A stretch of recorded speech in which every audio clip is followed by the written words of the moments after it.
ایسا مقام ادب ہے کہ اللہ نے کہا اگر میرے نبی کے سامنے اونچا بولو گے نا تو تمہارے عمل رد کر دوں، ہاں تمہارے عمل رد کر دوں۔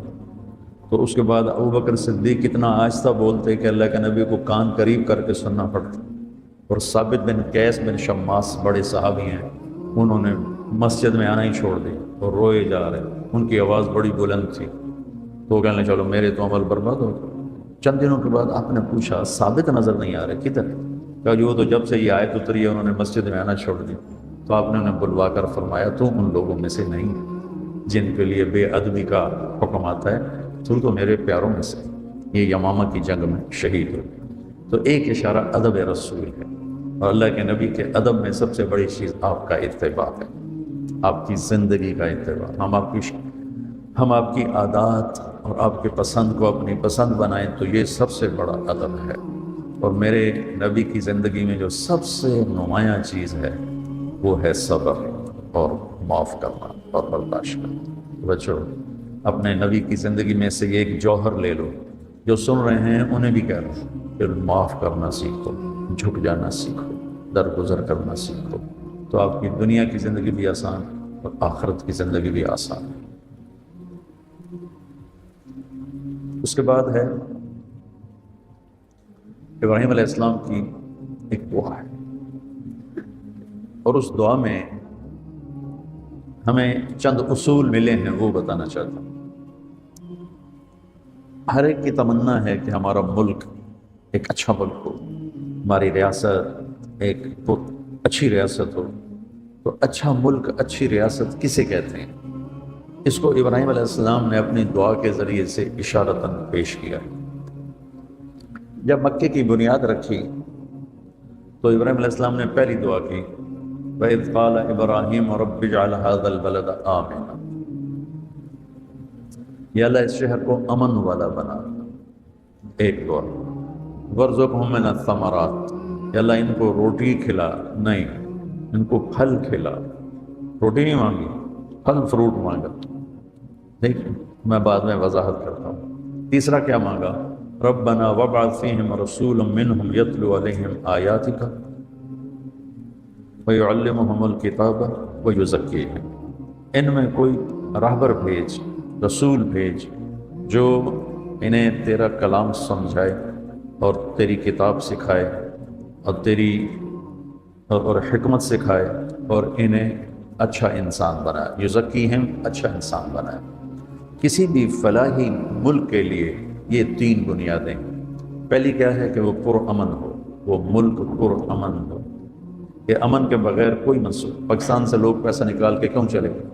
امن کوئی نہیں، اور پاکستانی خود پیسے نکال کے کوئی کہیں نکل گیا، کوئی کہیں نکل گیا ہے، امن کوئی نہیں۔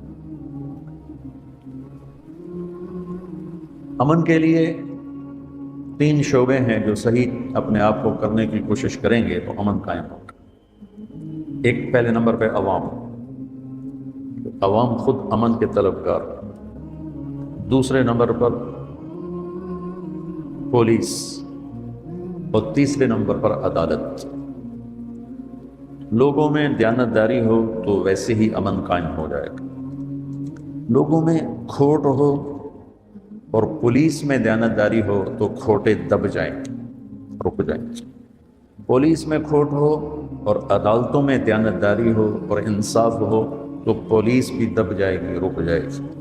اب مسئلہ اس وقت یہ ہے کہ ہم عوامی طور پر بھی بددیانت ہیں، پولیس کی سطح پر بھی بددیانت ہیں، اور ہماری عدالت بھی بددیانت ہے۔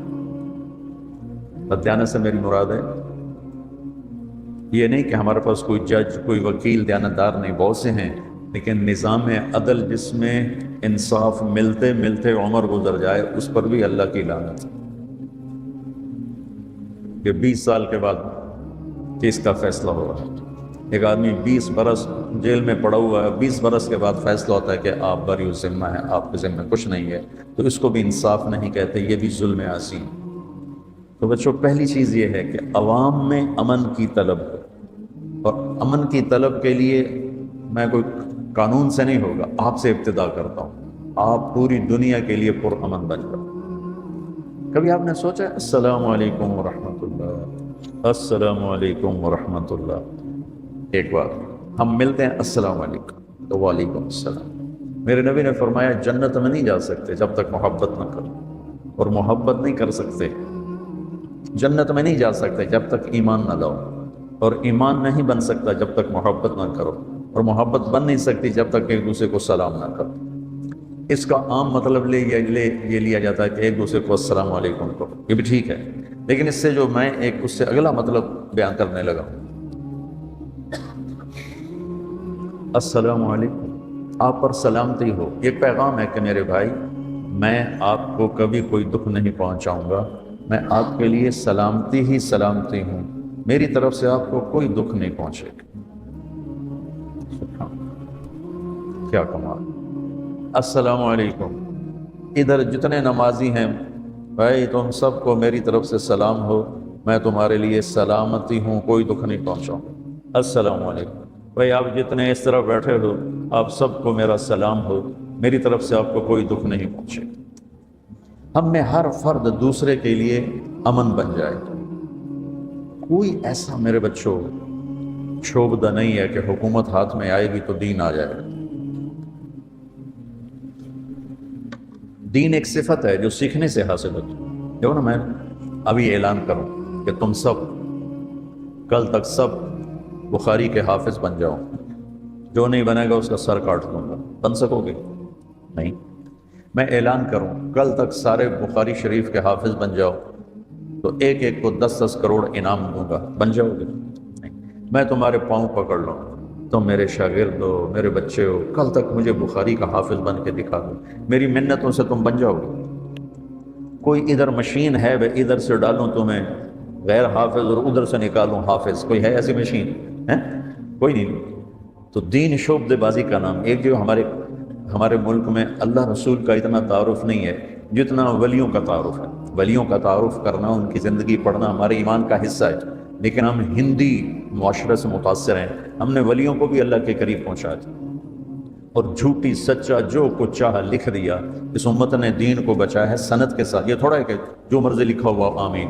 شیخ عبد القادر جیلانی رحمۃ اللہ تبارک و تعالیٰ علیہ پیران پیر ہیں، اس میں کوئی دوسری رائے ہے ہی کہ وہ ولایت کے مقام میں سب سے اوپر ہے، اللہ نے ان کو یہ مقام دیا ہے، لیکن ان کے بارے میں جھوٹی باتیں، سلام پھیرتے تھے جب ادھر منہ کرتے تھے تو ادھر والے علماء بن جاتے تھے، اور ادھر منہ پھیرتے تھے تو ادھر والے حافظ بن جاتے تھے، اور وہ ان پڑھ کہتے ہیں سبحان اللہ۔ ارے بھائی ایسا نہیں، میرے نبی سے بڑی نظر ہے جیلانی کی، قطب سبحانی، پیران پیر، جتنے ٹائٹل دو تھوڑے ہیں، لیکن میرے نبی کے سامنے تو وہ ایک تنکے کی حیثیت نہیں رکھتے ہیں۔ ساری ولایت تو وہ چھوٹی چیز ہے، سارے انبیاء اکٹھے ہو جائیں تو میرے نبی کے سامنے کیا ہے؟ کچھ بھی نہیں۔ تو میرے نبی سلام پھیرتے تو عالم بنا دیتے، ادھر سلام پھیرتے تو حافظ بنا دیتے، آپ نے تو کیا نہیں تو یہ پیران پیر کیسے کر دیا؟ یہ اس قسم کے جھوٹے قصوں نے وہ دین کا حلیہ بگاڑ دیا، دین کی شکل بگاڑ دی۔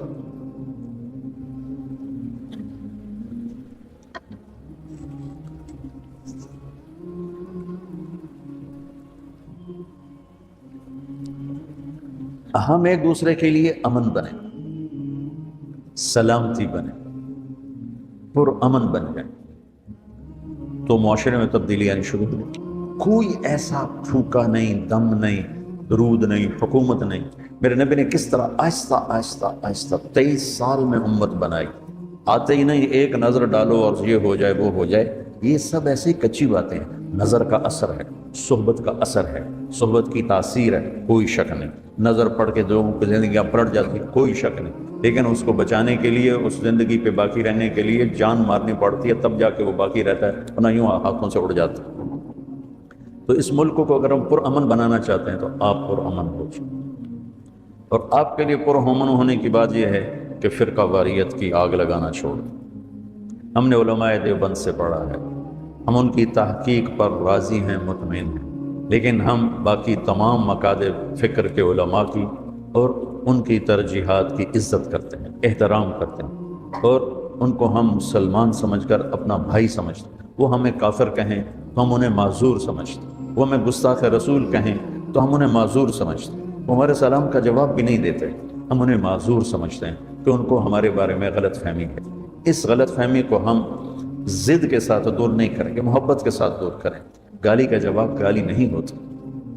مولانا اسعد بن حسین احمد مدنی، ٹھیک ہے، سمجھ میں آ گیا نا؟ 1972 میں پاکستان آئے، میں رائمنڈ سے پہلے تو لمبے پڑھتا رہا جو اب ہمارے پاس ہے مدرسہ، وہ ملتان آئے تو ہم سارے گئے ان کا بیان سننے۔ 70 کی دہائی خطابت کا سورج چمک رہا تھا، اب تو خطیب ہی کوئی نہیں رہے، خطابت مجمع لگ جاتے تھے،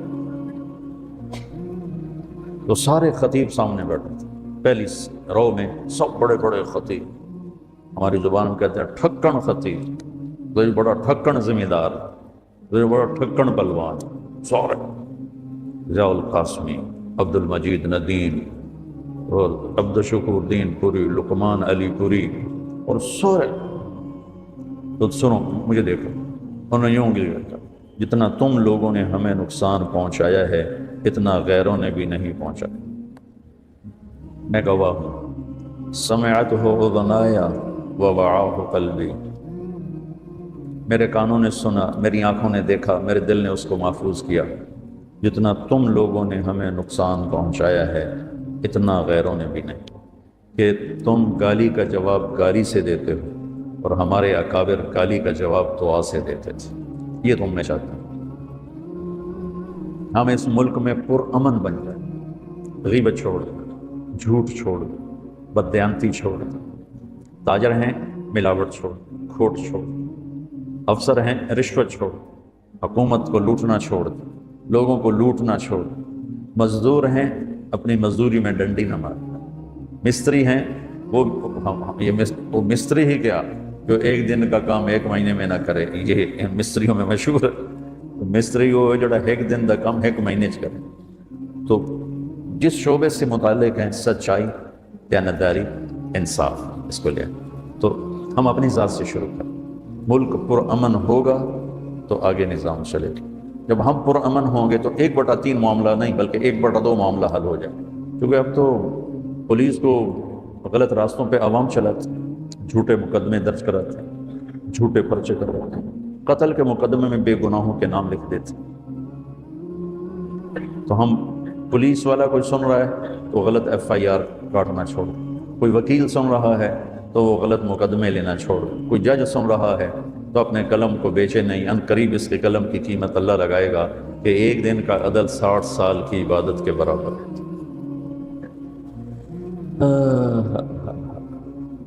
جب ملک پرامن ہوتا ہے تو دوسری چیز پھر مانگی کیا کہ اللہ تعالیٰ ان کو روٹی نہیں کہا ان کو پھل فروٹ، کیلے، سیب، امب، سنگترے، میٹھے، انار،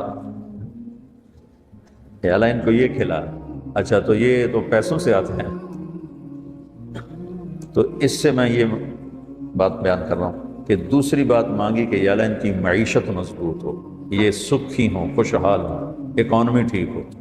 اکانومی ٹھیک کرنے کے لیے کیا کس چیز کی ضرورت ہے؟ ہمارے تاجر دیانتدار کچھ۔ ایک جگہ کچھ لوگ بیٹھے تھے کہ ساری ٹیکسٹائل انڈسٹری تباہ ہو، تو ایک نے کہا اس میں حکومت کا جرم تھوڑا ہے اور ہماری بددیانتی کا جرم زیادہ ہے۔ ہمارے تاجر دیانتدار بن جائیں، وہ بینکوں کو دھوکہ دیتے ہیں، وہ اوور اسیس کر کے اپنی چیزوں کے بدلے میں قرضے لیتے ہیں، پھر وہ پیسے پہلے سے ہی غائب کر دیتے ہیں، اور اس طرح ایک بددیانتی کا سلسلہ چلتا ہے۔ ذمہ دار جابر ہیں، غریب کو مزدوری نہیں دیتے، تاجر بددیانت ہیں۔ تو ہمارے تاجر دیانتدار ہو جائیں اور ذمہ دار رحم دل، نرم دل ہو جائیں، اور مزدور محنتی ہو جائیں، تو ہماری اکانومی ٹھیک ہو جائے۔ یہ قرضے لے لے کر چلنا تو اپنے آپ کو تباہ کرنے والی بات ہے۔ معیشت کے درست ہونے، جتنے یہودی ہیں آپس میں سودی قرضے نہیں لیتے، ان کے اپنے بینک ہیں، وہ سود پہ قرضہ نہیں دیتے۔ تو ہمارا تاجر اپنے بازار میں سچائی لے آئے، دیانتداری لے آئے، اور سود کو نکال دیں اور جھوٹ کو نکال دیں، تو ملک کی معیشت باہر ہو جائے گی۔ جب تک سود باقی ہے، جھوٹ باقی ہے، اور ایک اور چیز ادھار، ہمارا سارا کاروبار ادھار پہ چلا گیا، تو وہ اتنا خوفناک ہو گیا ہے کہ ادھار لیتے ہیں، ادھار دیتے ہیں، تو چیزوں کی اصلی قیمتیں چھپ کے رہ گئی۔ تو معیشت کو مضبوط بنانے کے لیے دیانتداری، سچائی، سود سے پاک، سٹے سے پاک، جوئے سے پاک اور ادھار سے پاک ہے۔ جب کاروبار ہوگا تو معیشت مضبوط ہو جائے گی۔ اور زمینداروں میں محنت کوئی نہیں، زمینیں ٹھیکے پہ دے دیتے ہیں اور خود بیٹھ کے حقے پیتے رہتے ہیں، تاش کھیلتے رہتے ہیں۔ مجھے یاد ہے ہمارے بزرگ، ہم چھوٹے چھوٹے تھے، صبح گرمیوں میں 7 بجے نوکروں کا کام تھا منجیاں پا دیو بھائی، حقے لا دیو، پانی دا ترکا کرو، بجلی نہیں ہوتی تھی، پانی کا چھڑکاؤ، اور لسیوں کے جگ اور مٹکے ٹھنڈے پانی کے رکھ دو۔ اور اس کے بعد ہمارے بزرگ آتے اور 7 بجے 7:30 تاش کی بازی شروع ہوتی اور 12 بجے تک تاش ہی چل رہی۔ 12 بجے جا کے روٹیاں کھاتے، روٹی کھا کے کوئی تھوڑی دیر وہاں لیٹتے، 2 بجے آ کر پھر تاش کی بازی چلتی اور مغرب کی نماز تک چلتی۔ ان حضرات مٹی تے سوا کرنے سے، تو جہاں ذمہ دار ایسے ہوں وہاں معیشت کہاں سے ابھرے گی؟ محنت کے بغیر اللہ دیتا نہیں۔ تو تمہارا اس معاشرے میں کردار کیا ہونا چاہیے معیشت کو مضبوط بنانے کے لیے؟ کہ تم لوگوں کو سود کے بغیر معیشت سمجھاؤ، سچ بولنے پر معیشت کے نفع سمجھاؤ، دیانتداری پر معیشت کے نفع سمجھاؤ۔ تو ملک کے عزت کے ساتھ چلنے کے لیے ضروری ہے کہ وہ خوشحال ہو۔ خوشحالی کے لیے قرضہ نہیں، 2 کاموں کو ٹھیک کرنا پڑے گا، ایک زراعت کو، ایک تجارت کو، دونوں میں سچائی اور دیانتداری کو لانا ہو۔ مزدور کو مزدوری پسینہ خشک ہونے سے پہلے دینی ہوگی۔ تیسری بات کیا مانگی ابراہیم علیہ السلام نے کہ یا اللہ ان کی تربیت کے لیے بھی کسی کو بھیج۔ تو نظام تعلیم، میں اسکولوں کے نظام تعلیم کو روتا رہتا ہوں، لیکن ہمارے تو مدرسوں کا نظام تعلیم بھی ایسا ہے کہ اس سے نکل کر جو بچہ باہر آتا ہے، اللہ کی قسم اس بچے کی قربانی میں کبھی شک نہیں کرتا، بلکہ اس کو دونوں ہاتھوں سے سلام کرتا ہوں کہ اس نے 11 سال اپنی زندگی ایک 4 دیواری میں دے دی، لیکن جب وہ نکلتا تو ایک منفی ذہن لے کر نکلتا ہے، نہ اسے قرآن کے ساتھ مناسبت ہوتی ہے، نہ حدیث کے ساتھ مناسبت ہوتی ہے، نہ اسے شریعت پر گہری نظر ہوتی ہے، وہ صرف چند فقہی مسائل جانتا ہے۔ تو کہا یا اللہ ایک نبی بھیج جو ان کے اخلاق بھی بنائے، جو ان کو تزکیہ بھی سکھائے، ان کا تزکیہ بھی کرے، ان کو کتاب بھی سکھائے۔ تو آپ علماء انبیاء کے وارث بننے والے، آپ امت میں جاؤ تو ان کو فرقہ واریت میں نہ پھنساؤ، انہیں دین میں ان کو دین سمجھاؤ، انہیں دین کی طرف لے کر آؤ۔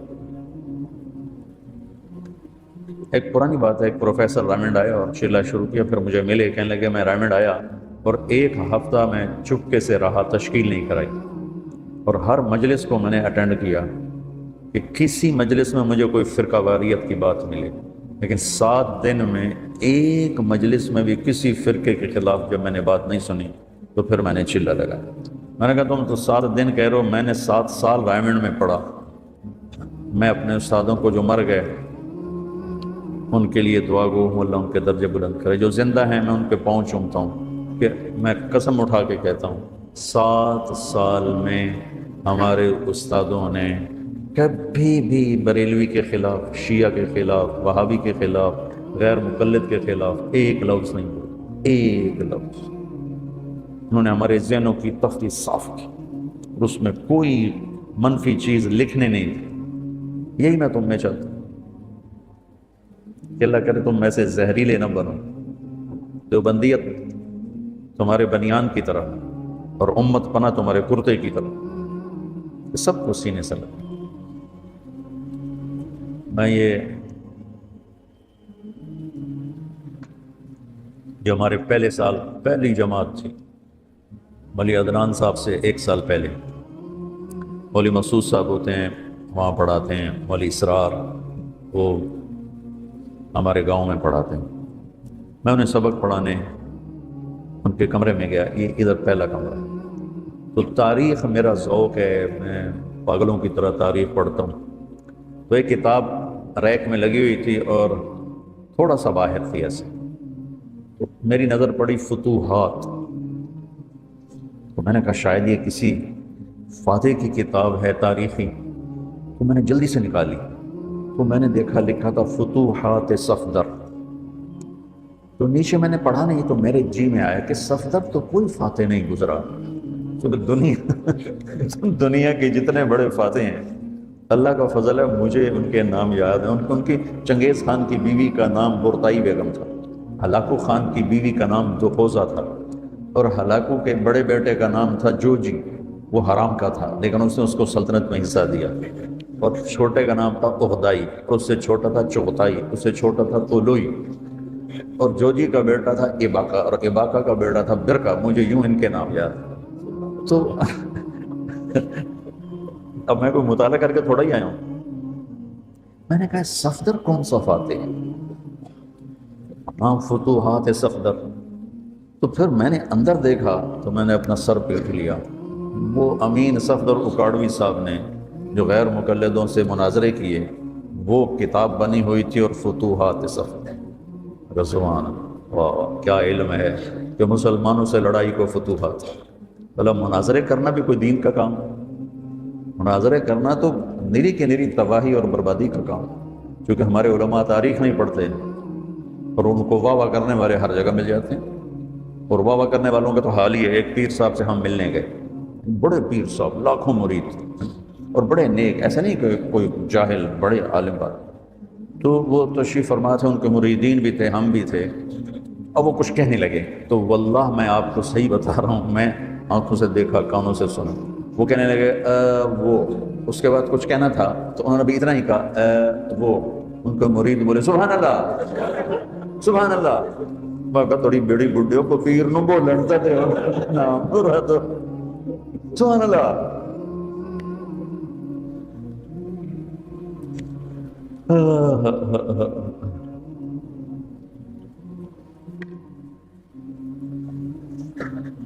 تو کسی ملک کی جو فلاحی شکل ہے وہ ان تین چیزوں سے بنتی، امن ہو، معیشت ہو، اور تربیت ہو۔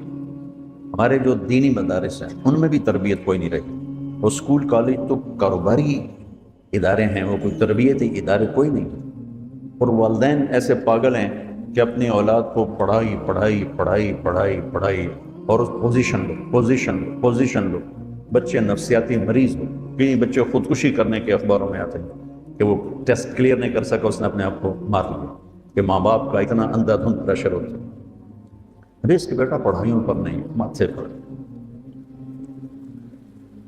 اور دن وقت دنیا دیکھی، ان پڑھ لوگ کروڑوں اربوں روپے کے کاروبار کر رہے ہیں، اور بڑے بڑی ڈگریوں والے ان کی نوکریاں کر رہے ہیں۔ تو والدین سے کہتا ہوں کہ اپنے بچوں کو ٹائم دو، اگر اپنے بچے کو اچھا انسان بنانا چاہتے ہو پہلے 10 سال ان کو دے دو، باقی ساری زندگی وہ تمہیں دے دیں گے۔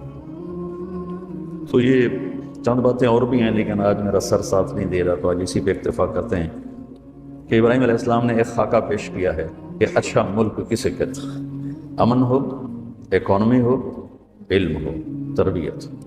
اللہم لک الحمد کما انت اہلہ، وصلی علی محمد کما انت اہلہ، وفعل بنا ما انت اہلہ، انک اہل التقوی و اہل المغفرۃ۔ یا اللہ یہ ہمارے درس کا سلسلہ ہمت دے، یا اللہ سر درد رکاوٹ بن رہا ہے، اے اللہ میرے سر درد کو دور فرما اور اسے پورا کرنے کی توفیق عطا فرما۔ ہمارے ان بچوں کو اور جو بھی سن رہے ہیں، جو ہمارے مدارس میں سن رہے ہیں یا باہر سن رہے ہیں، ان سب کو رمضان کی برکت نصیب فرما، پوری امت کو نصیب فرما، پوری امت کو رمضان کی قدردانی نصیب فرما۔ اس رمضان کو امت کی ہدایت کا، عزت کا، بلندی کا ذریعہ اور وسیلہ بنا۔ جہاں جہاں تیرے محبوب کی امت کٹ کٹ کے گئی، ٹکڑے ٹکڑے ہو گئی، انہیں دوبارہ اپنے گھروں میں واپس پہنچا، ان کو عزت والا رزق دے، محفوظ زندگی عطا فرما۔ یا اللہ تو ہم سے ان سب سے سننے والوں سے راضی ہو جا، آمین۔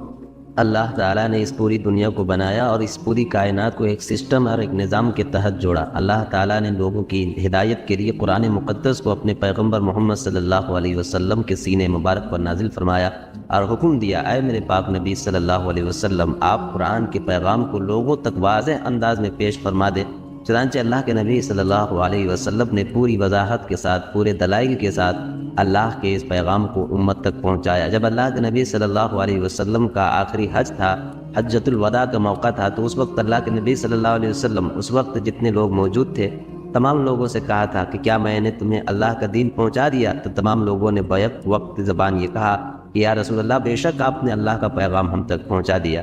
چنانچہ اللہ کے نبی صلی اللہ علیہ وسلم نے اس طرح اللہ کا پیغام امت تک پہنچایا۔ اب امت کی ذمہ داری ہے کہ وہ اللہ کے اس پیغام کو اللہ کے ان بندوں تک پہنچائے جہاں تک یہ پیغام نہ پہنچا ہو۔ اور اللہ کا یہ شکر ہے، بے پناہ شکر احسان ہے کہ اللہ تعالیٰ نے اس امت میں ایسے ایسے افراد پیدا کیے، اس امت میں اللہ تعالیٰ نے ایسے ایسے لوگوں کو پیدا کیا جن لوگوں نے اپنا تن من دھن قربان کر کے اللہ کے پیغام کو عام کرنے کی کوشش کی۔ آپ اندازہ کیجئے کہ جتنے ترجمے آج قرآن شریف کے موجود ہیں اتنے ترجمے کسی بھی کتاب کے موجود نہیں ہیں۔ قرآن پاک کا ترجمہ، قرآن پاک کی تشریحات و تفسیر دنیا کی ہر زبان میں موجود ہے، اردو، ہندی، عربی، انگریزی یا دوسری جو بھی زبانیں ہیں، تمام زبانوں میں یہ کتاب کا ترجمہ موجود ہے، یعنی کہ اس کا ہمارے اسلام کے ماننے والوں نے یہ خدمت انجام دی ہے۔ اللہ تعالیٰ سے یہ دعا کرنا چاہیے کہ اللہ تعالیٰ اس کے دلائل کو عام فرمائے تاکہ ہدایت عام ہو جائے، کیونکہ اللہ تعالیٰ کی کتاب بالکل پاک ہے، اللہ کی کتاب برحق ہے، اللہ کی کتاب سچ ہے، اللہ کی کتاب میں بیان کی ہوئی تمام باتیں 2 2 4 کی طرح پرفیکٹ ہیں، اس میں کہیں بھی کسی بھی طرح شک کرنے کی کوئی گنجائش نہیں ہے۔ اللہ تعالیٰ تمام باتوں کو دلائل کے ساتھ سمجھاتا ہے۔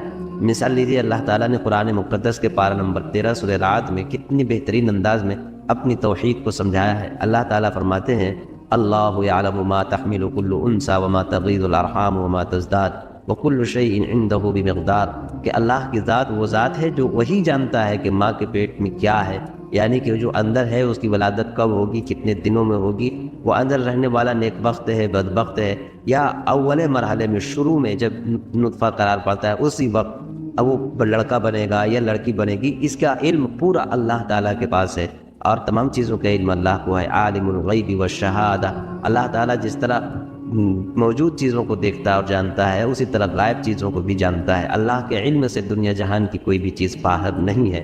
پہلے اللہ تعالیٰ نے اپنی طاقت، اپنی قدرت اور اپنی ان چیزوں کو سمجھانے کے بعد اللہ تعالیٰ نے کہا کہ سواء منکم من اسر القول ومن جہر به ومن هو مستخف باللیل وسارب بالنہار، اگر کوئی رات کی تاریکی میں کوئی بات کہے یا کوئی کام کرے یا دن کے اجالے میں کوئی کام کرے یا بات کہے، اللہ کی نگاہ میں رات اور دن کا عمل بالکل برابر ہے۔ جس طرح وہ دن کے عمل کو دیکھتا ہے اسی طرح رات کی تاریکی اور اندھیروں کے عمل کو بھی دیکھتا ہے۔ دنیا کی کوئی بھی چیز اللہ کی نگاہ سے چھپی ہوئی نہیں ہے، بلکہ تمام چیزوں کو وہ ذات بابرکت دیکھتی ہے۔ آگے اللہ تعالیٰ نے بیان فرمایا، لَهُ مُعَقِّبَاتٌ مِّن بَيْنِ يَدَيْهِ وَمِن خَلْفِهِ يَحْفَظُونَهُ مِنْ أَمْرِ اللَّهِ، کہ اللہ تعالیٰ نے تمام انسانوں کی حفاظت کے لیے فرشتوں کو مقرر کر رکھا، جو فرشتے انسانوں کے ساتھ رہتے ہیں، اور پھر فرشتوں میں ایک ترتیب لگا دی ہے کہ باری باری آتے جاتے رہتے ہیں۔ ایک جماعت جو فجر میں آتی ہے وہ عصر میں چلی جاتی ہے، جو جماعت عصر میں آتی ہے وہ فجر میں چلی جاتی ہے، اور انسانوں کے عمل کو اللہ کی بارگاہ میں پیش کرتی ہے۔ اور اللہ تعالیٰ نے ایک اصول بیان فرما دیا، ان اللہ لا یغیر ما بقوم حتی یغیروا ما بانفسہم، یہ جو فرشتوں کا نظام ہے جو لوگوں کو مصیبتوں سے بچاتے ہیں، اللہ کے حکم سے اللہ کے بندوں کی اور انسانوں کی حفاظت کرتے رہتے ہیں۔ انسان اس سے ایسا نہ سمجھے کہ میں کچھ بھی کروں گا تو مجھ کو پکڑ نہیں ہوگی۔ اللہ تعالیٰ بیان فرماتے ہیں جو خود برائی کرتے ہیں تو پھر وہ خود مصیبت میں پڑ جاتے ہیں، اور جو قوم اپنے آپ کو نہیں بدلتی تو اللہ تعالیٰ ایسے قوم کو نہیں بدلتا۔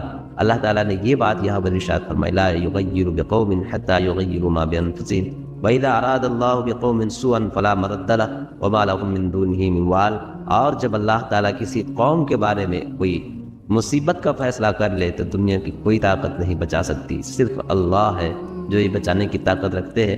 آگے اللہ تعالیٰ نے پھر اپنی توحید کا پیغام دیا اور یہ بتایا، هُوَ الَّذِي يُرِيكُمُ الْبَرْقَ خَوْفًا وَطَمَعًا وَيُنْشِئُ السَّحَابَ الثِّقَالَ، وہ پروردگار عالم جو بادلوں کو اکٹھا کرتا ہے، بادلوں کو بلند کرتا ہے، پھر اس میں بجلی کی چمک پیدا کرتا ہے، اور وہ بجلی کی چمک وَيُسَبِّحُ الرَّعْدُ بِحَمْدِهِ وَالْمَلَائِكَةُ مِنْ خِيفَتِهِ، وہ بجلی کی چمک اللہ کی تسبیح بیان کرتی ہے، اللہ کی بڑائی بیان کرتی ہے، اور فرشتے بھی اللہ کی بڑائی بیان کرتے ہیں، اور اللہ تعالیٰ وہ جو بجلی ہے اس کو وہاں گراتے ہیں جہاں اللہ کی مشیت ہوتی ہے، جہاں اللہ کی مرضی ہوتی ہے، جہاں وہ چاہتا ہے اسے وہ گرا دیتا ہے۔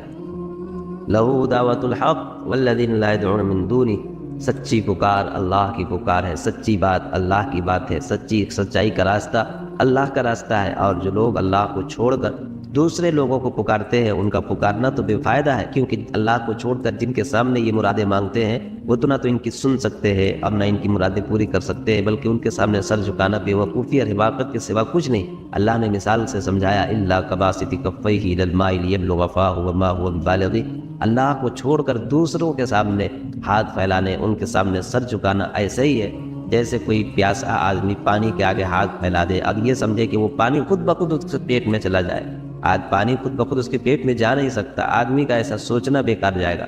ٹھیک اسی طرح اللہ کے علاوہ کسی اور کو پکارنے سے عبادت حاصل نہیں ہوگی، اور اس دنیا کے بنانے والے خالق و مالک کی قربت حاصل نہیں ہوگی۔ اللہ کے سوا دوسروں کو پکارنا بالکل بے فائدہ ہے اور گمراہی کا راستہ ہے۔ اللہ تعالیٰ اس انداز سے اپنی توحید کو سمجھاتے ہیں۔ اللہ تعالیٰ سے دعا ہے کہ قرآن مقدس کے ایک ایک آیت پر عمل پیرا ہونے کی توفیق عطا فرمائے اور اللہ سعادت دارین کی دولت سے ہمکنار کرے۔ سبسکرائب کریں ہمارے چینل لائٹ ہیومینٹی کو، کلک کریں بیل آئیکن پہ، جس سے ہر ایک نوٹیفیکیشن آپ کو ملتی رہے۔ میرے نبی کا فرمان ہے انکم فی زمان ہدنا وان السیر بکم لسریع، تم ایک ایسے دور میں آنے والے ہو جس میں وقت کی رفتار بڑی تیز۔ افلا ترون الی اللیل والنہار، دن رات میں غور کرو، یبلیان کل جدید، ہر نئی چیز کو پرانا کر لیں، ویقربان کل بعید، دور کو قریب لا رہی ہیں، وَيَأْتِيَانِ بِكُلِّ مَعُودٍ، اور آخرت کو کھینچ کھینچ کر تمہارے سروں پر لا رہی ہیں دن اور رات۔ ایک صحابی ہے مقداد، وہ کہتے ہیں مل ہدنۃ یا رسول اللہ، یہ یا رسول اللہ آپ نے ایک لفظ بولا ہے جو سنا نہیں پہلے، ہدنہ۔ ہدنہ کیا ہوتا ہے؟ تو آپ نے فرمایا دار بلاء وانقطاع، ہدنہ ہے یہ آزمائش کا گھر اور یہ ٹوٹ جانے والا اور چھوڑ کے چلے جانے والا گھر۔ پھر آپ نے فرمایا وَإِذَا الْتَبَسَتْ عَلَيْكُمُ الْأُمُورُ كَقِطْعِ اللَّيْلِ الْمُظْلِمِ، ایک وقت تم پر آنے والا ہے کہ تم پر اندھیری رات کی طرح فتنے چھا جائیں گے اور ہاتھ کو ہاتھ سجائی نہیں دے گا، دنیا کے اندھیروں میں بھی ڈوب جاؤ گے اور آخرت کے اندھیروں میں بھی ڈوب جاؤ گے، راستہ نظر نہیں آئے گا کتنے جاویے کدے جاویے۔ جب تم پر یہ حالات آئیں تم کیا کرنا، فَعَلَيْكُمْ بِالْقُرْآنِ، تو میری کتاب کو مضبوطی سے پکڑ لینا، میرے قرآن کو مضبوطی سے پکڑ لینا، فَإِنَّهُ مَاحِلٌ مُصَدَّقٌ وَشَافِعٌ مُشَفَّعٌ، یہ وہ جھگڑا کرنے والا ہے جس کے جھگڑے کو تسلیم کیا جائے گا، یہ وہ شفاعت کرنے والا ہے جس کی شفاعت کو قبول کیا جائے گا۔ من جعلہ امامہ ساقہ الی الجنہ، جو اس قرآن کو آگے رکھے گا اسے یہ جنت میں پہنچائے گا، ومن جعلہ خلفہ، جو اسے پیٹھ پیچھے پھینک دے گا، ساقہ الی النار، اسے جہنم میں دھکا دے دے گا۔ پھر قرآن کے ساتھ جیسے قرآن کو آخری کتاب بنایا، اختم بکتابہم الکتب، آخری کتاب، ساتھ ہمیں اپنا نبی دیا، اپنا رسول دیا جس کو کہا خاتم النبیین، اختم بکتابہم الکتب، آخری کتاب، خاتم النبیین، آخری نبی، ما کان محمد ابا احد من رجالکم ولکن رسول اللہ وخاتم النبیین، آخری نبی۔ آپ کی مجلس تھی، ایک بدو گزرا، دیہاتی، گوہ کا شکار کر کے جا رہا تھا، گوہ کھاتے تھے عرب جاہلیت کو۔ کہنے لگا یہ کون صاحب ہیں جو مجلس لگی ہوئی؟ لوگوں نے کہا یہ وہ صاحب ہیں جو کہتے ہیں میں اللہ کا نبی ہوں۔ اچھا، تو اس نے اپنے اونٹنی کو موڑا اور آ کر کہنے لگا تم ہو جو کہتے ہو میں نبی ہوں، بہت بدتمیزی کے ساتھ۔ تو میرے نبی نے کبھی بدتمیزی کا جواب بدتمیزی سے نہیں دیا، بد اخلاقی کا جواب بد اخلاقی سے نہیں دیا۔ آپ کے ماتھے پر بل نہیں ہے؟ کہا ہاں میرے دوست میں ہی ہوں۔ کہنے لگا اگر تیری میری قوم کا معاہدہ نہ ہوتا تو آج میں تجھے اس کا مزہ چکھا دیتا۔ تو عمر رضی اللہ عنہ کی آنکھیں گھومی، وہ کہنے لگے یا رسول اللہ یہ ایسی بدتمیزی کر رہا ہے، مجھے اجازت ہے میں اس کا سر اڑا دوں۔ تو آپ نے فرمایا کہ عمر کاد الحلیم ان یکون نبیا، تجھے کچھ خبر ہے کہ اچھے اخلاق والا بس نبی نہیں ہوتا، باقی سب کچھ ہوتا۔ اچھے اخلاق ایسی دولت ہے کہ جس کو اللہ نے، یہ ایک دولت ہے جو ہمارے ہاتھوں میں ہے، پیسہ ہے، نقدی ہے، کاروبار ہے، یہ تو موت پہ ختم ہو جائے گی۔ اخلاق ایسی دولت ہے، آپ نے فرمایا کہ عمر اخلاق والا بس نبی نہیں ہوتا، باقی سب کچھ ہوتا ہے، لہٰذا تو یہ بات مت کر، صبر کر۔ پھر ہم نے کہا میرے دوست کیا گلا ہے آپ کو؟ آپ اتنے ناراض ہو کہ کیوں بول رہے ہیں؟ سبحان اللہ۔ وہ کہنے لگا میں اتنی باتیں نہیں جانتا۔ گوہ کو رسی سے کھولا، وہ لٹکی ہوئی تھی مردہ، تو اس کو ایسے دم سے پکڑا اور آپ کے سامنے یوں پھینک دیا۔ کہنے لگا لا اومن حتی یومن ھذا الضب، یہ گوہ اگر کہہ دے کہ تو نبی ہے تو تجھے مان جاؤں گا۔ اب اس نے نا ایک ناممکن صورتحال میں ڈال دیا اپنے لحاظ سے کہ مویا تا بندہ نہیں بولیندا تے گو کتھوں بولنے، لہذا میں یہ بالکل کام پورا کر چھڑیا۔ لا اومن حتی یومن ھذا الضب، یہ گو بولے تو نبی ہے پھر مانوں گا ورنہ نہیں مانتا۔ وہ پی ہوتی تو گردن ہی نہیں ہوتی، بچ پڑ گئی۔ تو آپ نے کہا یا ضب، یہ بہت بڑا مجمع یہ دیکھ رہا ہے سارا، یا ضب، تو اس نے آنکھیں کھولی اور اپنی گردن اوپر اٹھائی، سینہ تان لیا، زندگی آ گئی۔ اور جانور تو نہیں بولتے، ان کی مخصوص آوازیں ہوتی ہیں، لیکن گوہ نے انتہائی خوبصورت عربی زبان میں کلام کیا اور اتنی اونچی آواز کہ سارا مجمع سن رہا ہے۔ اور اس نے کہا لبیک وسعدیک یا زین من وافا یوم القیامہ، سبحان، لبیک حاضر، سعدیک حاضر، میرے بھاگ جاگے، میرے بھاگ جاگے، مجھے آپ نے یاد کیا، مجھے پکارا، ایک آپ کو ٹائٹل دیا، نام دیا۔ اللہ نے میرے نبی کے 10 نام تو ایک ہی حدیث میں رکھے ہیں، ایک ہی حدیث میں میرے نبی نے فرمایا جس سے زیادہ پیار ہوتا ہے اس کو زیادہ نام دیے جاتے ہیں۔ ہمارا محاورہ بھی ہے اور ہر زبان کا محاورہ ہے، جس سے زیادہ پیار ہوتا ہے اس کو کئی نام، جیسے مائیں اپنے بچوں کو کتنے ناموں سے پکار رہی ہوتی، کتنے نام اس کے گھماتی ہے۔ تو ایک ہی روایت میں میرے نبی نے فرمایا میرے اللہ نے میرے 10 نام رکھے، میں محمد، میں احمد، ماحی، حاشر، عاقب، فاتح، خاتم، ابو القاسم، طٰہٰ، یاسین، 10 ایک حدیث میں۔ قرآن سے نکالو تو شاہد، مبشر، نذیر، داعی اللہ، سراج منیر، عزیز، حریص، رؤوف، رحیم، طٰہٰ، یاسین، مزمل، مدثر، رحمۃ للعالمین، کافۃ للناس، بشیر و نذیرا، یہ سب میرے اللہ نے آپ کو نام دیے ہیں۔ اور نام عربی میں اسے دیے جاتے ہیں جس کا مرتبہ بڑا ہو، جس کا مرتبہ بڑا ہو اس کو نام دیے جاتے ہیں۔ تلوار، تلوار کے ہماری زبان میں ایک ہی لفظ ہے تلوار، لیکن عربی میں تلوار کے 500 نام ہیں، 500 نام ہیں اس کی عظمت کی وجہ سے۔ تو میرے رب نے اپنے حبیب کو نام دیے، 2 نام ذاتی باقی صفاتی، محمد و احمد ذاتی نام دیے اور باقی سارے صفاتی نام دیے۔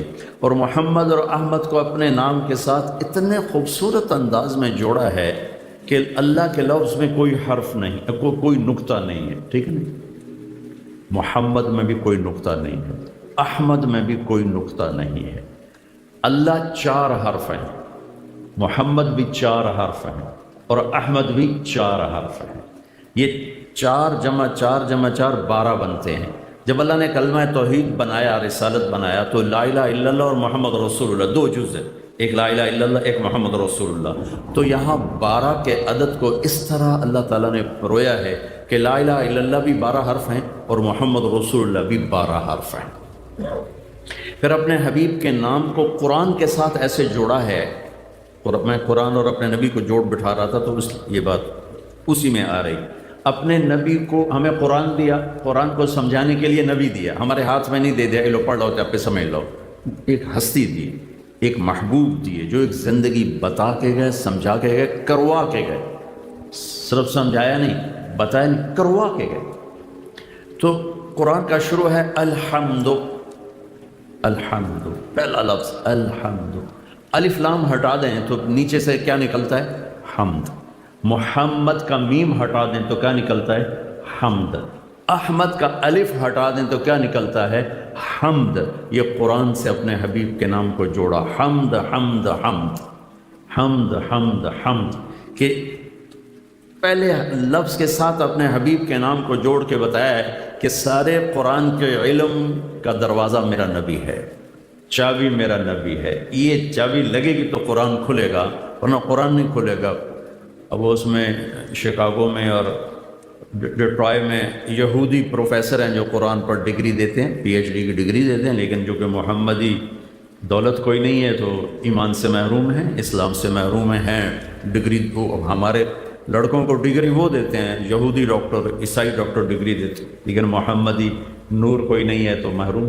کہ لفظ اللہ یہ بڑا خوبصورت نام ہے، اللہ نے اپنا نام چن کے رکھا ہے۔ خدا نہ کہا کرو، خدا نہ کہا کرو، نہ لکھا کرو، نہ بولا کرو، نہ کہا کرو، کہ خدا ترجمہ ہے، نام نہیں۔ نام کو ترجمے سے نہیں بلایا جاتا۔ اصغر بیٹھا ہے، چودھری اصغر، اصغر کا مطلب چھوٹا، کوئی عقل جی چودھری چھوٹے صاحب کیسا لگے گا؟ میرا نام ہے طارق، رات کو آنے والا، کوئی کہے مولانا رات کو آنے والے کیا حال ہے؟ یہ کوئی معقول بات ہے؟ نام کا ترجمہ نہیں ہوتا، نام کو نام سے پکارا جاتا ہے۔ خدا ترجمہ ہے، اللہ نام ہے۔ ہمارے راجپوتوں کی ایک شاخ ہے سیال، سیالوں کی ایک سب کاسٹ ہے ڈنگے، جنگ میں بیٹھے ہوئے ڈنگے سیال۔ تو وہ ہمارے ایک دوست سے فوت ہو گئے، انہوں نے اپنے دوست کو فون کیا شہر میں، ان کی چھوٹی بچی نے اٹھایا تو ان کے والد تھے نہیں، تو اس نے کہا کہ بیٹی پھر اپنے ابو کو بتا دینا کہ جہانگیر ڈنگے کا فون آیا تھا۔ اب وہ جب اس کا ابا گھر آیا تو اس نے آ کے فون کیا میاں جہانگیر نے کہ مار صاحب آج بڑا لطیفہ ہوا ہے۔ کیوں؟ کہ میں گھر آیا تو میری بیٹی آخر لگی ابو جہانگیر ٹیڑے کا فون آیا تھا، جہانگیر ٹیڑے کا فون آیا تھا۔ تو یہ اللہ کو خدا کہنا، یہ اللہ کو ادا کرنا نہیں ہے، اللہ کی ادائیگی اللہ سے ہے، اللہ سے۔ اور لفظ اللہ میں ایک اور خاصیت، یہ ہونٹوں سے نہیں ادا ہوتا، یہ اندر سے ادا ہوتا۔ اللہ کہو، ہونٹ ہلے نہیں ہلے نا، چونکہ اللہ اندر کی چیز ہے، یہ زبان کی چیز نہیں ہے، زبان تو اظہار کے لیے ہے، اللہ اندر میں بسانے کے لیے۔ تو اس لفظ میں اللہ نے خصوصیت رکھی ہے، لفظ بتاتا ہے کہ اس کو اندر اتارو۔ ہونٹ نہیں ہلتے، اندر حلق سے اس کی آواز، سارے حروف حلق سے ادا ہوتے ہیں اللہ۔ اور یہ جو جب اللہ کے لام، یہ جو زبان ہے نا اس کو تالو سے لگاتے ہیں، تالو سے لگا کر کہو اللہ، عرش ہل جاتا ہے۔ تو یہ لفظ اللہ کی خصوصیت ہے کہ اندر سے ادا ہوتا ہے، ہونٹ نہیں ہلتے، اندر کی آواز ہے۔ ہونٹوں سے جھوٹ بھی بول سکتا ہو، اندر میں آدمی چاہے باہر جھوٹ بول رہا ہو، سچ بول رہا ہو، اندر ایک اور نظام ہے جس کو کوئی ہلا نہیں سکتی باہر کی طاقت۔ تو اللہ کہو گے نا، خدا تو نہیں کہو گے نا، عادت ڈالو، عادت ڈالو۔ یہ فارسی کا لفظ ہے، فارسی کا لفظ ہے، تو جس کا مطلب ہے جس سے کسی نے نہ بنایا، تو اللہ بھی وہ ہے جس سے کسی نے نہ بنایا، جو کسی کا محتاج نہ ہو۔ تو ہم ترجمے سے مت پکاریں اللہ کو، اللہ سے پکاریں۔ پھر لفظ اللہ میں خصوصیت ہے، کسی بھی لفظ کا حرف نکالو مطلب بدل جاتا ہے۔ خدا ہی لے لو، خا ہٹا دو پیچھے دال بچتا ہے، دا پشتو میں ہے، اردو میں نہیں۔ الف اس کا دال ہٹا دو تو خا بن جاتا ہے، خا بھی پشتو میں خا، اردو میں کوئی نہیں ہے۔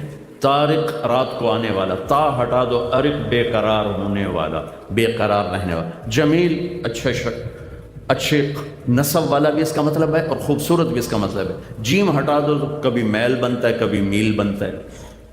کتنا فرق پڑ گیا؟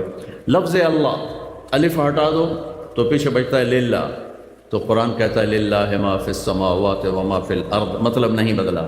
اگلا لام ہٹا دو پیچھے بچتا ہے لہو، تو قرآن کہتا ہے لہو ما فی السماوات و ما فی الارض، مطلب نہیں بدلا۔ آخری لام ہٹا دو پیچھے بچتا ہے الہ، تو قرآن کہتا ہے وہو الذی فی السماء الہ و فی الارض الہ، مطلب نہیں بدلا۔ او عجب العجائب، الف بھی ہٹا دو، لام بھی ہٹا دو، یہ لام بھی ہٹا دو، ہا ہو کی وید ابو کھلا رکھ تنو، اتنے تسی پیسے والے بندے ابو نہیں ٹھیک کرا سکے۔ واہ چیمبر بھائی واہ، تسی پیسے نو کی کرنا ہے؟ بڑا بوا تو ٹھیک کرا، کھول دے میرا پتر، کھول نہیں دے دی چاچا میں نے بولنا نہیں دینا۔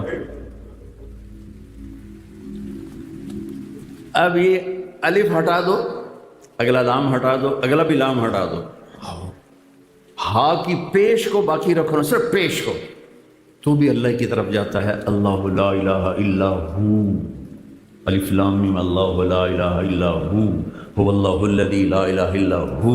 اب ہو بولو تو بھی سننے والا کہے گا اللہ بول رہا ہے. لہو کہو تو قرآن کہتا ہے اللہ ہی ہے. للہ کہو تو قرآن کہتا ہے اللہ ہی ہے.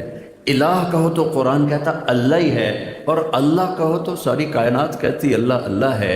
یہ لفظ اللہ کی خصوصیت ہے جو کسی جگہ نہیں پائی جاتی، اور کسی جگہ یہ خصوصیت نہیں پائی جاتی. تو اللہ نے دنیا اور آخرت کے اندھیروں سے نکالنے کے لیے قرآن دیا. قرآن ہمارے حوالے نہیں کر دے کہ آپ یہ سمجھو. بیچ میں اپنا حبیب، اپنا محبوب جناب رسول اللہ صلی اللہ تعالی علیہ وسلم، آخری نبی، آخری رسول، مکمل اکمل، ساری کائنات سے اعلیٰ برتر افضل. گوہ نے آپ کو ایک نام دیا، اس پر یہ ساری باتیں دائیں میں نے آپ کو سنائی. گوہ نے کہا اچھا یہ تو صفاتی ذاتی نام دو ہیں، صفاتی نام کی حد کوئی نہیں ہے. میرے پاس ایک چھوٹی سی کتاب ہے جس میں میرے نبی کے صفاتی نام 1177 علامہ سندھی رحمۃ اللہ علیہ کی وہ کتاب ہے. تو جتنے میں نے صفاتی نام پڑھے اس میں جو حسن اس نام میں ہے وہ بہت کم کسی اور نام میں ہے کہ ایک گوہ نے آپ کو نام دیا. وہ بتانے لگا ہوں. لبیک وسعدیک یا زین من وافا یوم القیامہ. لبیک میں حاضر، سعدیک میں حاضر، میرے بھاگ جاگے. مجھے کس نے پکارا؟ یا زین من وافا یوم القیامہ. قیامت کا دن بہت مشکل ہے، آپ کی طفیل وہ دن خوبصورت ہو جائے گا. سبحان، کیا کمال کر لیا ہے. اے قیامت کے دن کو خوبصورت بنانے والے، ہوئے ہوئے ہوئے ہوئے، زین کہتے ہیں خوبصورت بنانے والے. اے وہ ہستی جن کی طفیل قیامت کا دن خوبصورت ہو جائے گا. اللہ اکبر. والساعۃ ادہا وامر. میرا اللہ قرآن میں کہہ رہا ہے قیامت بڑی دہشت ناک ہے اور بڑا کڑوا دن ہے، بڑا دہشت ناک دن ہے. اور گو نے کہا آپ کی طفیل وہ دن بھی خوبصورت ہو جائے. سبحان. آپ نے فرمایا من تعبد، کس کی پوجا کرتی ہے؟ اب بدو بھی دیکھ رہا ہے، سارے صحابہ بھی دیکھ رہے ہیں. پہلے این کھلوتا ہے پھر این ہو گیا نا، ابھی اے کی بڑی ہے تو بولو نہیں لگے. تو آپ نے کہا من تعبد، کس کی بندگی کرتی ہے؟ اس نے کہا من فی السماء عرشہ وفی الارض سلطانہ وفی البحر سبیلہ وفی الجنت رحمتہ وفی النار رقابہ.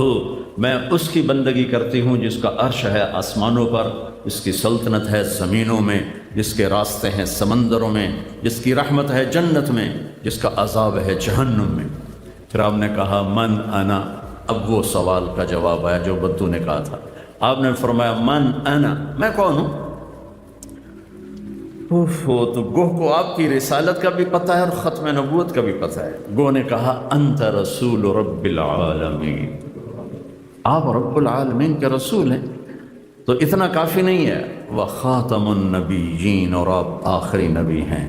قد افلح من صدقک وقد خاب من کذبک. جس نے آپ کو پہچانا وہ کامیاب ہے، جس نے آپ کا انکار کیا وہ ناکام ہے. اب نے فرمایا میرے دوست اب کیا کہتے ہو؟ کہتا ہوں تو گو مان گئی تو میں نہ ماننا تو پھٹے منہ میرے. انہوں نے کہا تو میں مانتا ہوں، آپ کا کلمہ پڑھتا ہوں. تو اللہ نے ہمارے بھاگ جگائے، ہمیں بہت عظیم و شان ہستی دی. رسالت میں جتنے نبی رسول آئے، آپ نے کہا میں سب کا نبی اور رسول، سب کا، صرف ہمارے نہیں ہیں، پچھلوں کے بھی ہیں، اگلوں کے بھی.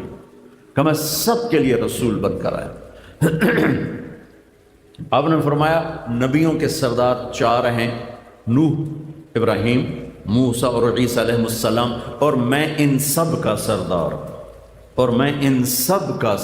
ہوں. آپ نے فرمایا تم قیامت کے دن دیکھنا سب سے پہلے قبر سے میں اٹھوں گا، اور تم دیکھنا اللہ کا جھنڈا میرے ہاتھ میں ہوگا. تم دیکھنا کل کائنات میرے پیچھے چلے گی، میں آگے چلوں گا.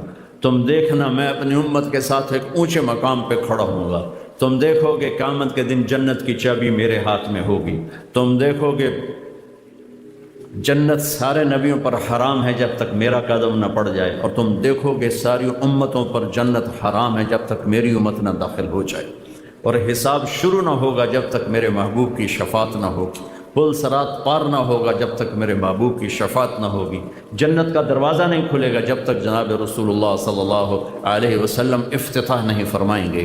اللہ نے ہمارے اور اپنے درمیان جناب رسول اللہ صلی اللہ تعالی علیہ وسلم کی ہستی کو نمونہ بنا کے رکھا، نمونہ بنا کے، اور آپ کی زندگی کو اتنا محفوظ فرمایا۔ دیکھو نا، قرآن نے 25 نبیوں کے نام ذکر کیے ہیں، 25، 1,24,000 میں سے 25 کو قرآن نے جگہ دی ہے، 100 200 500 تاریخ میں جگہ ملتی ہے، باقی نبیوں کے نام ہی معلوم نہیں ہیں کون تھے کہاں تھے۔ اور جو بڑے 4 نبی میں نے بتایا، نوح علیہ السلام، ابراہیم علیہ السلام، موسیٰ علیہ السلام، عیسیٰ علیہ السلام، ان جیسے بڑے انبیاء کی تاریخ بھی پوری محفوظ نہیں ہے، لیکن میرے نبی واحد ہستی ہیں جن کی زندگی کی ہر شے محفوظ۔ آپ کی ذات تو ذات ہے، آپ کی ہستی تو ہستی ہے، میرے نبی کی بکریوں کے نام محفوظ۔ سناتا رہتا ہوں، 9 بکریاں تھیں، عجوہ، سقیہ، زمزم، برکہ، ورثہ، اطلال، اطراف، غیثاء، قمراء، یہ 9 بکریاں تھیں۔ ان میں ایک بکرا تھا یمن، اس کا نام تھا یمن، ان کو چرانے والی تھی ام ایمن۔ اس میں آپ کی ایک بکری قمرا، وہ آپ کی زندگی میں مر گئی۔ جس نبی کی بکریوں کے نام اللہ نے ہم تک پہنچائے ہوں، ان کی سیرت نہیں محفوظ ہوگی۔ جس گھر میں آپ تشریف فرما ہوتے تھے، ام ایمن ان بکریوں کا دودھ نکال کر وہاں پہنچا دیتی تھی۔ آپ گئے، 2 اونٹ تھے، ایک کا نام تھا عسکر، ایک کا نام تھا ثعلب، 4 اونٹنیاں تھیں، جدعا، ازبا، شہبا، قصوا۔ فلاں مقام پر کون سی اونٹنی تھے، نام لکھا ہوا ہے۔ آپ نے حجۃ الوداع کا خطبہ دیا قصوا اونٹنی پہ سوار ہو کر، آپ مکے میں فاتحانہ انٹر ہوئے قصوا اونٹنی پہ سوار ہو کر، آپ نے طواف زیارت کیا جدعا اونٹنی پہ سوار ہو کر، آپ نے آخری بیان اپنی امت کو دیا 11 تاریخ کو حجۃ الوداع میں عزبا اونٹنی پہ سوار ہو کر۔ یہ تک تو میرے نبی کا لکھا پڑا ہے۔ جس دن آپ کا انتقال ہوا، آپ کی اونٹنی عزبا نے کھانا پینا چھوڑ دیا اور رونا چھوڑ دیا۔ ان تو کو نہیں پتا کہ گل بانی ہے، لیکن پتہ ہے کہ آج میرے محبوب رخصت ہو گئے، اس کے آنسو چلنا شروع ہو گئے، اور چارہ بھی چھوڑ دیا، پانی بھی چھوڑ دیا، بھوکی پیاسی مر گئی، نہ کھایا نہ پیا۔ آپ کے پاس 2 گدھے تھے، ایک کا نام تھا عفیر، ایک کا نام تھا یعفور۔ جس دن آپ کا انتقال ہوا، اس دن یعفور نے رسی توڑائی اور چیختا ہوا مدینے کی گلیوں میں پھر رہا ہے، ٹکرے مار رہا ہے، یہاں تک کہ کنویں میں چھلانگ لگا کے جان کی بازی ہار کی۔ آپ کے گھوڑے ہیں بڑے خوبصورت، آپ نے عالی شان گھوڑا، سب سے عالی سواری تھی، اس پہ سوار ہوئے، اونٹ پہ سوار ہوئے، اونٹی پہ سوار ہوئے۔ آپ کے خچر تھے دلدل اور فضہ، دلدل اور فض۔ دلدل مشہور ہوا کہ اس پر حضرت علی رضی اللہ تعالیٰ نے جنگ نہروان لڑی، اس پر وہ حضرت علی کو ملا تھا، اس پر جنگ نہروان آپ نے لڑی۔ تو جس نبی کے اللہ نے جانور کے نام محفوظ کر کے ہم تک پہنچائے ہوں، آپ کی سیرت، آپ کی زندگی، جب آپ غمگین ہوتے تھے تو آپ یوں بیٹھتے تھے۔ بتاؤ، اگر یہ بات نہ معلوم ہو تو حلال حرام پہ تو کوئی فرق نہیں ہے، کیا کرنا ہے وہ بھی واضح، کیا نہیں کرنا وہ بھی واضح ہے۔ میرے نبی غمگین ہوتے تھے تو یوں بیٹھتے تھے، خوش ہوتے تھے تو یہاں سے نور نکلتا تھا، ناراض ہوتے تھے تو یہاں ایک رگ تھی ایسے پھڑکتی تھی، کسی کو بلاتے تھے تو ایسے نہیں کرتے تھے، ایسے کرتے تھے، ایسے، کتنی چھوٹی سی بات، لیکن یوں نہیں کرتے تھے، انگلی کا اشارہ ایک عیب ہے، تو پورا ہاتھ کے ایسے کرتے تھے، یوں کرتے۔ جب کوئی بات کرتا تو آپ اس کے لیے یوں ہو جاتے تھے ایسے، جب تک وہ بات کرتا رہتا آپ ایسے ہی بیٹھے رہتے، ادھر آ کے بیٹھا تو یوں ہو جاتے تھے۔ محفل میں آپ کو کوئی بلاتا ہے، میں قربان جاؤں، یا نبی کا ظرف، ادھر سے کسی نے کہا یا رسول اللہ، تو اب مجھے یہ کہیں جی طارق جمیل صاحب، تو میں اتنا ہی کہا بھائی کی گل ہے، ادھر سے یہ کہہ دے طارق جمیل کہاں جی کی گل، لیکن میرے نبی کیا کرتے تھے، یا رسول اللہ، تو میرے نبی پہلے یوں ہوتے تھے، پھر کہتے تھے جی فرماؤ کی گل، اذا التفت جمیعا کر کے تو کڈاؤ کھکا، کوئی ادھر سے بلاتا تو پھر آپ پورا یوں ہوتے تھے، جی فرماؤ، کسی نے یوں پکارا تو آپ یوں ہوتے تھے، پورا عزت دیتے تھے، سینے سے سینہ ملا تھا۔ ہمارے موبائل نے ہمارے اخلاق برباد کر دیا۔ موبائل سامنے, ہاں جی بولو کی گل, سنتا پیا گل کر, تو سنتا ہاں کی گل, بے عزت کر کے رکھ دیا, ذلیل کر دیا. بیوی بات کر رہی, موبائل سے کھیل رہا اور بات کر رہا ہے, بچہ بات کر رہا ہے. اس لفظ سے غور فرمائیں, توجہ کی, ذرا توجہ فرمائی. توجہ کے تا ہٹاؤ تو پیچھے وجہ نکلتا ہے. وجہ چہرے کو کہتے ہیں کہ حضور اے اپنا منہ شریف میرے حل کر کے گل کرو. اس لفظ کا مطلب یہ ہے میرے نبی صرف منہ نہیں کرتے تھے, سینہ کرتے تھے. یہ انسان کی بطور انسان عزت ہے. ہماری بیویاں ذلیل ہو گئی ہمارے موبائل کے پیچھے, ہمارے بچے ذلیل ہو گئے ہمارے موبائل کے پیچھے, ہمارے نوکر ذلیل ہو جاتے ہیں کہ ہم اپنے ایک آپ کے کاروبار ادھار پر, میں دونوں مٹی تسوا تجارت سمجھائیں, ادھار کاروبار میں کہاں سے ڈالوں سچائی کو اور دیانتداری کو. بازار سے ادھار نکال دو, وعدہ خلافی بھی ختم ہو جائے گی, سچائی بھی آ جائے گی, جھوٹ بھی ختم ہو جائے گا. سارا بازار تو ادھار پہ چل رہا ہے, چونکہ ادھار میں حرص و ہوس ہے. جہاں حرص و ہوس ہوگا وہاں وعدہ کون پورا کرے گا؟ 100 روپے جیب میں اور 1000 کا کاروبار کر رہا ہے, 1000 روپے جیب میں اور 50,000 کا کاروبار کر رہا ہے, تو سارا جھوٹا کاروبار ہے, سارا یہ تو دھوکے کا کاروبار ہے. تو اس میں کون وعدہ نبھائے گا, کون سچا وعدہ کرے گا, کون حرص و ہوس سے بھاگے؟ بازار ادھار پہ اس وقت جاتا ہے جب حرص و ہوس پیدا ہوتا ہے. جب بازار نقد پہ ہوتا ہے تو قیمتیں کنٹرول میں ہوتی ہیں, اور حرص و ہوس کی بازی لگ ہی نہیں سکتی. حرص و ہوس کی دوڑ کے لیے ادھار پہ بازار جاتا ہے تو حرص و ہوس کا دروازہ کھلتا ہے. اب حیران ہوں گے, میرے نبی نے ساری زندگی قرضہ اٹھایا, ساری زندگی, اور جس دن دنیا سے تشریف لے گئے آپ کی زرہ ایک یہودی کے گھر رہن رکھی ہوئی تھی, چھڑوا نہیں سکے, لیکن مقروض کا جنازہ نہیں پڑھاتے تھے. قرضہ لینا کوئی جرم بھائی, تسی اگر سود کا قرضہ نہیں لے تو کوئی جرم کوئی نہیں, لیکن میرے نبی نہیں پڑھاتے تھے کہ آپ اگلی نسلوں میں دیکھ رہے تھے امت کو ادھار سے نکالنا چاہتے تھے. یا رسول اللہ قرضہ ہے, اچھا بھائی تم خود ہی پڑھا لو, میں نہیں پڑھاتا. سبحان. ایک آدمی کا جنازہ لایا گیا, صحابہ نے عرض کیا یا رسول اللہ بہت غلط آدمی ہے, صحیح آدمی نہیں ہے. آپ نے کہا بھائی کوئی نیکی کسی نے دیکھی ہے؟ تو ایک شخص نے کہا یا رسول اللہ اس نے اور میں نے اکٹھے اللہ کی راہ میں ایک رات پہرا دیا. تو آپ نے آگے بڑھ کر کہا میرے ساتھی تو تمہیں جہنمی کہہ رہے ہیں, میں تمہیں جنت کی بشارت دیتا ہوں. جنازہ پڑھایا, عمل کی کمزوری کے باوجود جنازہ پڑھایا, اور مقروض تہجد گزار روزے دار روزہ اگر تم پڑھو, میں نہیں پڑھاتا.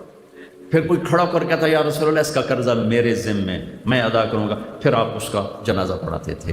صرف امت کو مصیبت سے نکالنے کے لیے, چیزیں قابو سے باہر ہو جائیں گی, قیمتیں آسمان پہ چلی جائیں گی, سارا بازار مصنوعی ہو جائے گی, تجارت مصنوعی ہو جائے گی. عبد الرحمن بن عوف رضی اللہ تعالیٰ عنہ اس امت کے سب سے بڑے تاجر ہیں, اربوں خربوں روپے چھوڑ کر دنیا سے گئے. فرماتے تھے کبھی ادھار سودا نہ خریدا نہ بیچا, نہ ادھار خریدا نہ ادھار بیچا. تو کیڑا سکھ آ گیا, کتنا سکھ آ گیا. نہ کبھی ادھار خریدا نہ کبھی ادھار بیچا. کبھی ذخیرہ نہیں کیا کہ کل ریٹ بات جانا تو بیچنا. پروفٹ ملا فوراً اٹھا دیا, پروفٹ ملا فوراً دے دیا, پروفٹ ملا فوراً دے دیا. 3 ہوگی. ادھار نہیں خریدا, 1. ادھار نہیں بیچا, 2. کبھی ذخیرہ نہیں کیا, 3. کبھی عیب نہیں چھپایا, 4. سودے میں کوئی عیب ہے تو بتا دیا بھائی اس میں یہ عیب ہے, لینا تو نہیں لینا تو مت.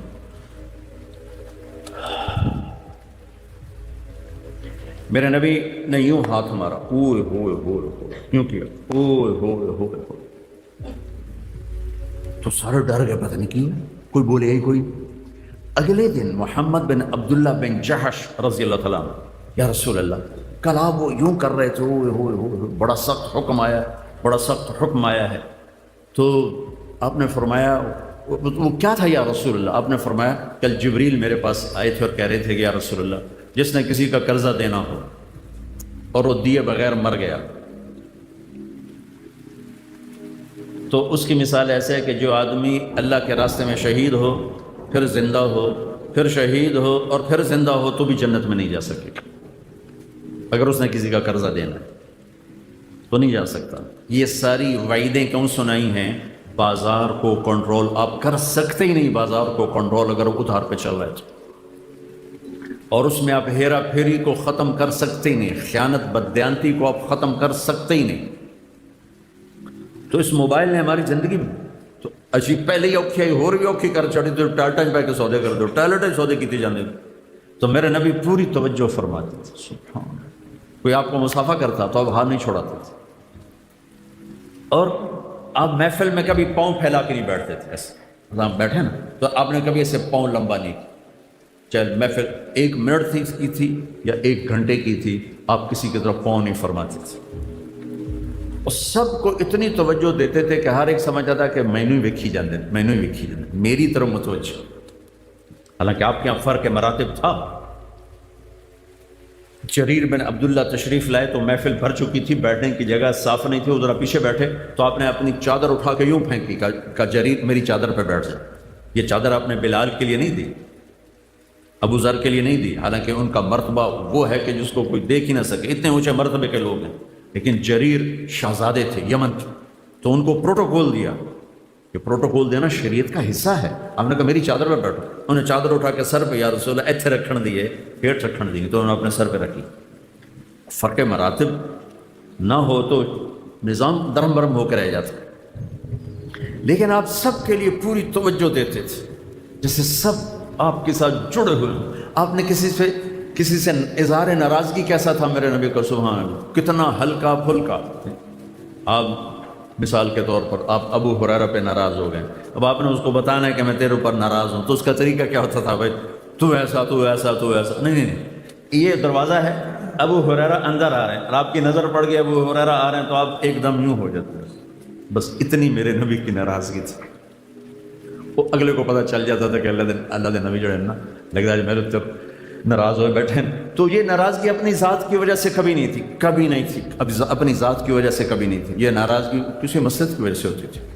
جس نبی کی اتنی باریک باتوں کو میرے رب نے اٹھا کے یوں سکرین پہ دکھا دی، میں ساری کتابوں سے بولوں گا، اپنے کو گھڑ کے تو نہیں بولی جاتا، تو اس کی جس کام کے لیے آپ تشریف لائے وہ کیسے واضح نہیں ہوگا؟ میرے نبی کا زمیندار روپ کوئی نہیں ہے، میرے نبی کا تاجر کا روپ، میرا زمیندار گھرانے سے تعلق، آپ سارے تاجر بیٹھے، میرے نبی نے تجارت کی، پہلے 10 صحابہ ابو بکر جنتی، جو میرے نبی نے ایک مجلس میں کہا جن کو ہم کہتے ہیں عاشرہ مبشرہ، ٹاپ 10، آپ نے کہا ابو بکر جنتی، عمر جنتی، عثمان جنتی، علی جنتی، طلحہ جنتی، زبیر جنتی، سعد جنتی، عبد الرحمن جنتی، ابو عبیدہ جنتی، سعید جنتی، یہ 10 آدمی میرے نبی نے فرمایا جنتی، ان میں سے ایک بھی نہ زمیندار ہے، نہ مزدور ہے، نہ فقیر ہے، سب بڑے سردار لوگ ہیں، بڑے چودھری لوگ ہیں، سب تاجر ہیں، سب تاجر ہیں۔ آپ کے لیے تو ڈائریکٹ نمونہ ہے، مجھے نمونہ ڈھونڈنے کے لیے مدینے کے صحابہ کو دیکھنا پڑتا ہے، انصار مدینہ کو دیکھنا پڑتا ہے، آپ کو تو ڈائریکٹ اپنا نبی دکھا رہا ہے، چونکہ میرے نبی نے ذمہ دارہ نہیں کیا، ذمہ داری کے اصول بتائے، ہر چیز کو بتا کر گئے، ترکتکم علی محجۃ بیضاء لیلھا کنہارھا لا یزیغ عنہا الا ہالک، میں تمہیں اس راستے پہ چھوڑ کے جا رہا ہوں جس میں اندھیرا آتا ہی کوئی نہیں، دن ہی دن ہے، رات ہے ہی کوئی، جو اس راستے سے ہٹے گا وہ ہلاک ہو جائے گا۔ تو میرے نبی کے مدنی صحابہ ذمہ دار تھے، مجھے جب کوئی اپنے ذمہ داری کے لیے روشنی چاہیے تو میں صحابہ کو دیکھتا ہوں، آپ تو ڈائریکٹ اللہ کے نبی کو دیکھ سکتے کہ آپ کیسے کھڑے ہوئے، آپ نے کس طرح تجارت فرمائی، مال تجارت کس خوبصورتی کے ساتھ، حضرت خدیجہ کا مال، اس سے پہلے تجارتی سفر جو آپ نے فرمائے ہیں، اور آپ نے یہ خوشخبری ذمہ داروں کو نہیں دی کہ نبیوں کے ساتھ حشر ہوگا، آپ نے کہا سچا تاجر نبیوں کے ساتھ اٹھایا جائے گا، سچا دیانتدار، التاجر الصدوق الامین، سچا ہو، امانت دار ہو، وعدے کا پکا ہو، نبیوں کے ساتھ اٹھایا جائے گا۔ میرے پیشے کو کیوں نہیں کہا کہ میرا ٹیسٹ ہی کوئی نہیں، ہمارا ٹیسٹ کوئی نہیں، ہم نے گندم کاشت کی، وہ اور 2 مہینے کے بعد کٹ کے باہر پڑی ہوگی، بھائی اس میں کیا ملاوٹ کروں، کیا جھوٹ بولوں، کیا دھوکہ دوں۔ ابھی کپاس ہماری ختم ہو گئی تو کپاس عورتوں نے چنائی کی، ہم نے ڈھیر لگا دیا،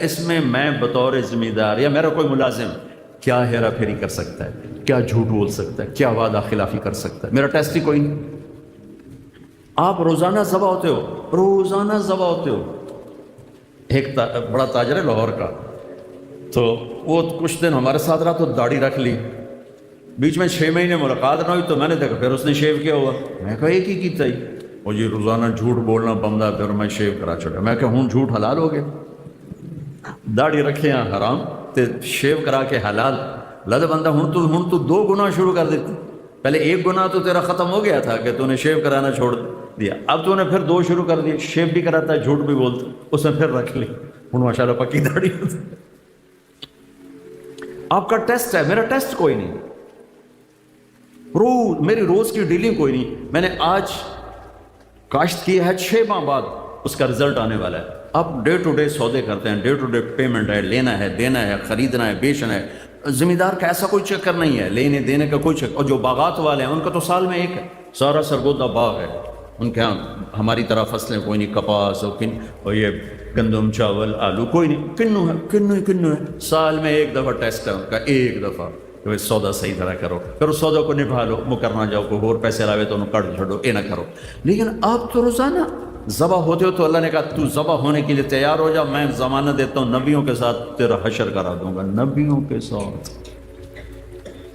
کتنے بڑے وی آئی پی ہو, چناب کلب کا ممبر بن جائے تو آپ کہتے بڑا آنر ہے بھائی چناب کلب کا ممبر بن گئے.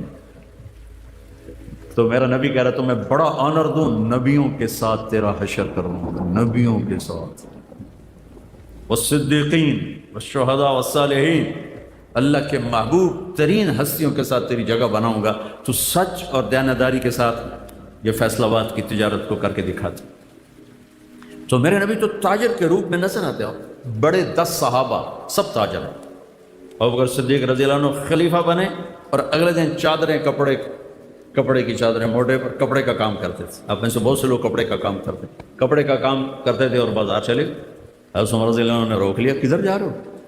کہا میں اپنے کام پہ جا رہا ہوں. کہا تو یہ حکومت کون سنبھالے؟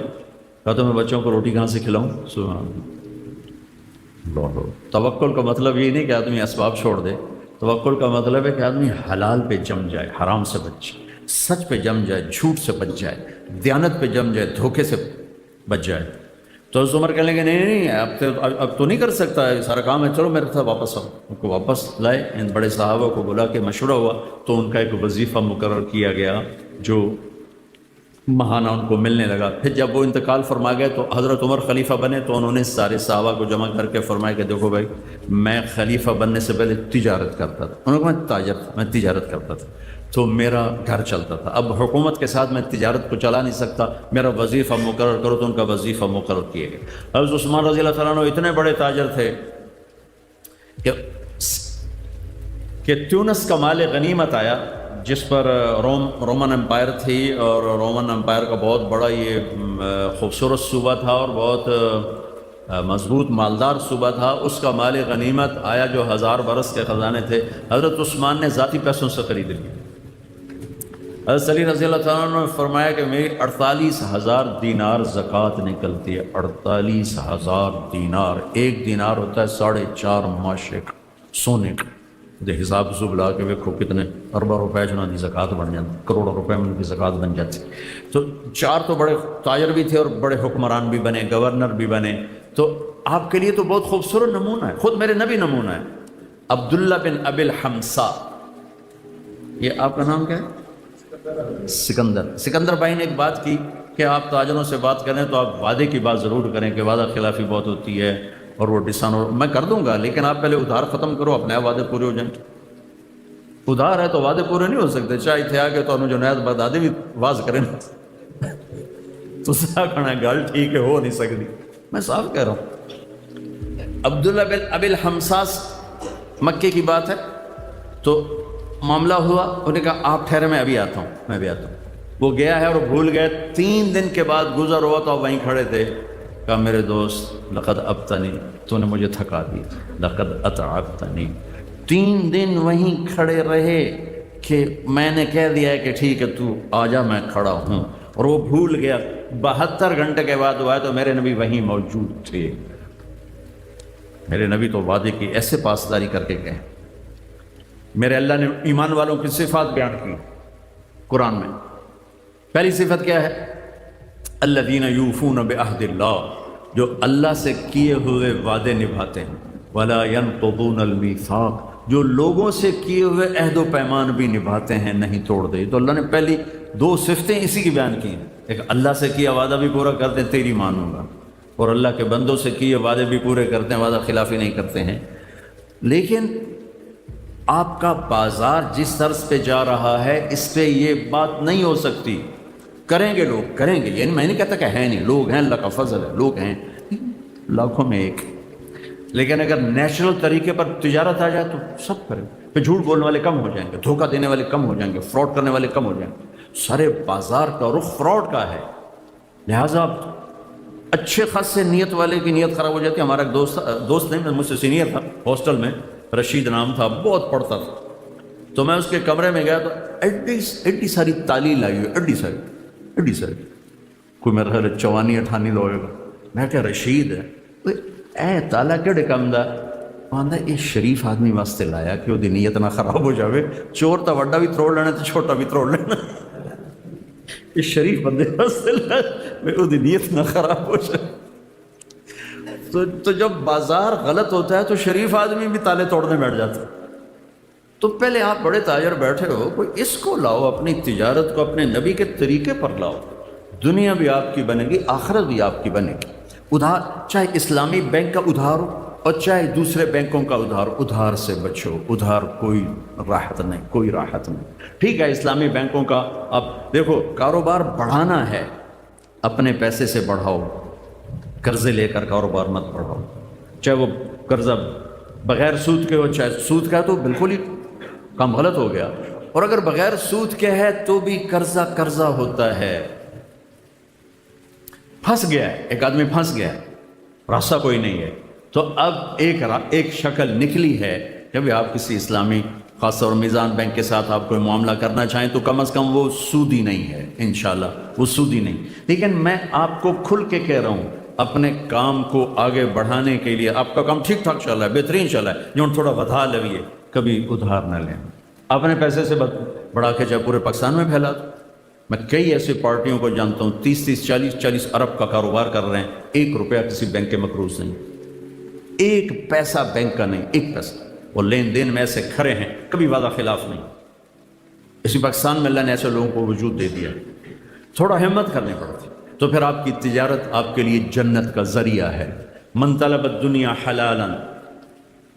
ہماری جنت صرف مسجد میں جانے سے نہیں بنتی. آپ کو حدیث سنا رہا ہوں، ہماری جنت صرف مسجد میں نہیں ہے، ہماری جنت چیمبر آف کامرس میں بھی بن رہی،